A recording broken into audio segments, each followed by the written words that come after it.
മത്തായി എഴുതിയ സുവിശേഷം 9-ാം അധ്യായം 21-ാമത്തെ വാക്യം.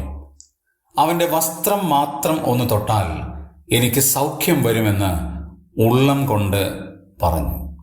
12 വർഷമായി രക്തസ്രാവക്കാരിയായ ഒരു സ്ത്രീയുടെ ചരിത്രമാണ് 20 മുതലുള്ള വാക്യങ്ങളിൽ ദൈവത്തിൻ്റെ ആത്മാവ് പറയുന്നത്.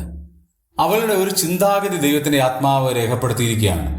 അവൾ ഉള്ളം കൊണ്ട് ഒരു കാര്യം പറഞ്ഞു: യേശുവിൻ്റെ വസ്ത്രമെങ്കിലും ഒന്ന് തൊട്ടാൽ എനിക്ക് സൗഖ്യം വരും.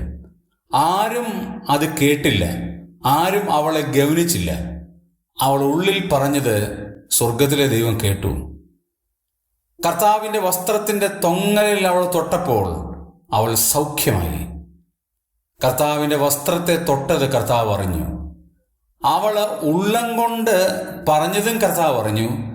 കർത്താവിൽ നിന്ന് ശക്തി പുറപ്പെട്ട് അവളെ സൗഖ്യമാക്കിയതും അറിഞ്ഞു. ആരാണ് തന്നെ തൊട്ടത് എന്നും കർത്താവ് മനസ്സിലാക്കി. പക്ഷേ മാനുഷികമായ നിലയിൽ ചോദ്യം ചോദിച്ചു: എന്നെ തൊട്ടത് ആരെന്ന്? കർത്താവിനെല്ലാം അറിയാം.